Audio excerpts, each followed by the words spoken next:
Bismillahirrahmanirrahim. Assalamualaikum warahmatullahi wabarakatuh. Selamat siang teman-teman semuanya. Siang jelang sore ya di Jogja. Mudah-mudahan semua dalam kondisi sehat walafiat. Nah teman-teman, seperti biasa hari ini saya akan menyampaikan apa yang sudah saya pelajari tadi pagi. Mudah-mudahan nanti bermanfaat. Tapi sebelumnya saya ucapkan terima kasih buat teman-teman yang selalu mensupport channel ini, mendukung channel ini. Semoga semua dalam limpahan rahmat Allah Subhanahu wa taala. Nah teman-teman, hari ini saya akan berbagi tentang komunikasi efektif.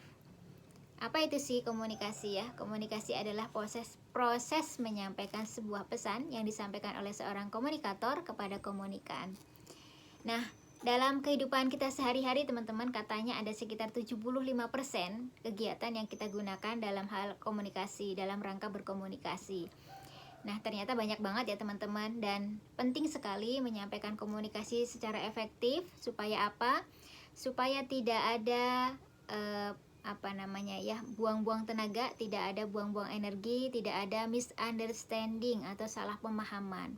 Jadi ada dua hal memang teman-teman dalam hal komunikasi ya. Ada komunikasi itu yang sampai itu ada dua hal.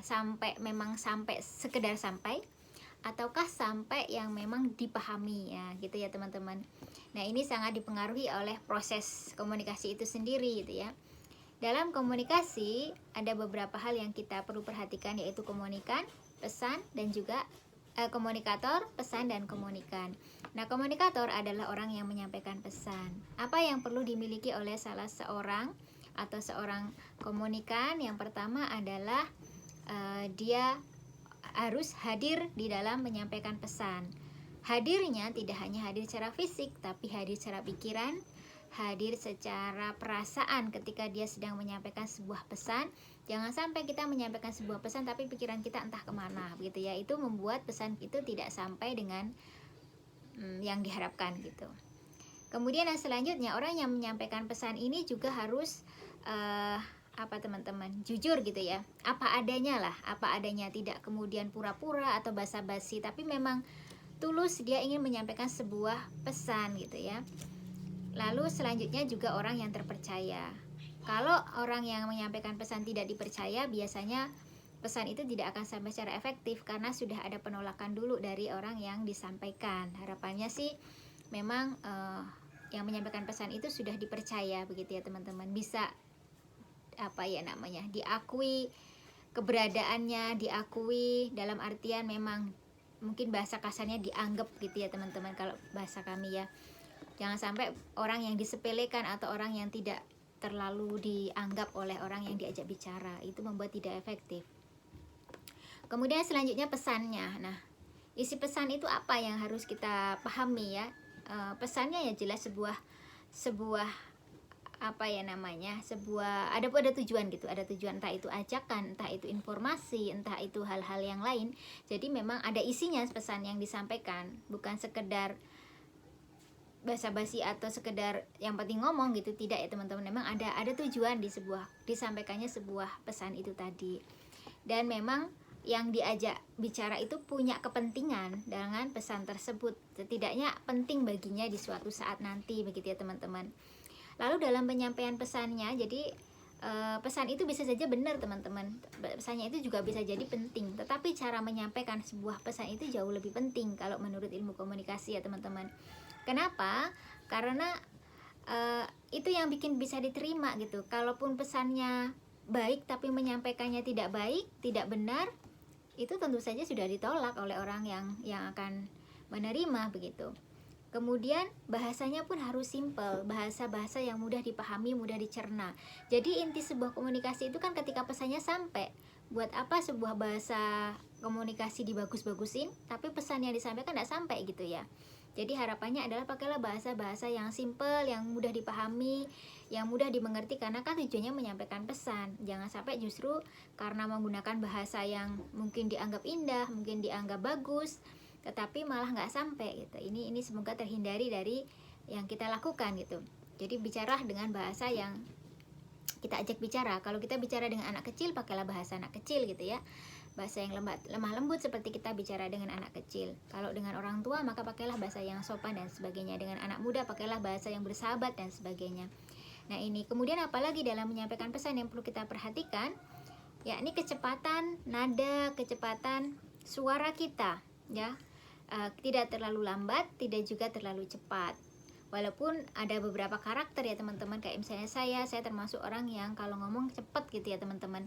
Nah, ini juga harus diperhatikan dengan siapa kita bicara gitu ya, supaya bahasa yang kita sampaikan, suaranya, intonasinya itu lebih tepat gitu ya.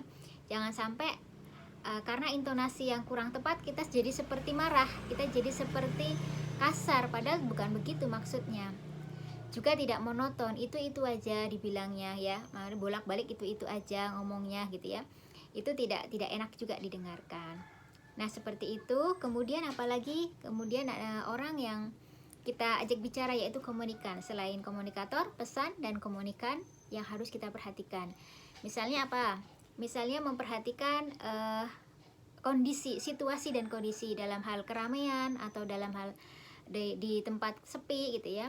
Masih capek atau enggak, itu kita perhatikan agar sebuah proses komunikasi ini bisa berjalan dengan efektif.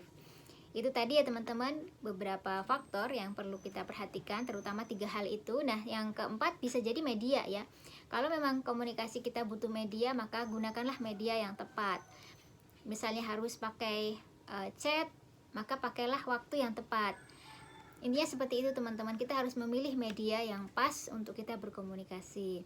Nah, ada beberapa komunikasi yang membuat orang itu sudah tidak mau mendengarkan sebuah komunikasi yang kita sampaikan gitu ya, atau yang diterimanya gitu. Ada beberapa hal yang mungkin bisa kita coba hindari agar komunikasi kita itu lebih efektif. Jadi ada beberapa hal yang bikin orang itu nggak mau menerima sebuah pesan dan mengakibatkan pesan yang disampaikan itu negatif atau tidak komunikatif. Apa itu? Yang pertama adalah gosip gitu ya. Ini yang disampaikan oleh Julian Treasure ya. Yang pertama adalah gosip. Jadi orang yang menyampaikan pesan dengan maksud gosip itu biasanya tidak efektif. Ya, walaupun ada pada orang-orang tertentu, tetapi secara umum itu tidak efektif. Kemudian yang selanjutnya adalah orang yang menghakimi. Jadi menyampaikan pesan sebenarnya, tapi maksudnya menghakimi atau diselipkan kata-kata yang sifatnya menghakimi. Biasanya nanti pesannya nggak akan sampai gitu ya teman-teman. Kemudian negatif, punya prasangka buruk dan sebagainya. Jadi kepada orang yang diajak bicara itu sudah ada pandangan negatif terlebih dahulu. Itu membuat pesan itu menjadi mental ya. Jadi tidak terterima. Atau komplain gitu ya, dalam rangka komplain, nggak enak gitu. Bisa sih, tetapi maksudnya itu punya kecenderungan untuk tidak sampai dengan efektif kalau memang tidak disampaikan dengan pas gitu ya. Kemudian juga apalagi tadi ya, dogma begitu ya, dogma yang merasa paling benar dan yang kita ajak bicara itu seolah-olah tidak benar begitu. Nah, ini yang kemudian membuat orang itu enggan menerima pesan yang disampaikan. Nah, itu ya teman-teman, intinya oh ya, yang tidak kalah penting bagi kita di dalam hal berkomunikasi sebelum saya tutup ya teman-teman, adalah proses mendengar gitu ya, proses mendengar. Nah, ini menurut siapa namanya ini ya, Callista Hadley ya. Beliau menyebutkan bahwa orang itu banyak dalam proses komunikasi, orang itu banyak berusaha mendengar tetapi tidak untuk memahami pesan, tapi untuk menjawab pesan tersebut. Jadi dalam proses komunikasi ini sebaiknya jangan begitu. Intinya gini, kalau kita sedang berkomunikasi maka kita dengarkan lawan bicara kita, bukan dalam rangka kita ingin cepat-cepat membalas apa yang dikatakan oleh orang yang berbicara kepada kita, tetapi memang kita mendengarkan dalam rangka ingin memahami apa yang disampaikan oleh komunikator. Nah, itu ya. Mungkin itu teman-teman untuk komunikasi efektif hari ini ya. Mudah-mudahan sih bisa dipahami. Dan silahkan mungkin kalau teman-teman punya tips-tips komunikasi yang efektif bisa disampaikan di bagian kolom, atau kalau teman-teman punya usulan supaya kita bisa belajar bersama tentang apa, silahkan, barangkali nanti saya bisa belajar yang teman-teman usulkan barangkali ya teman-teman.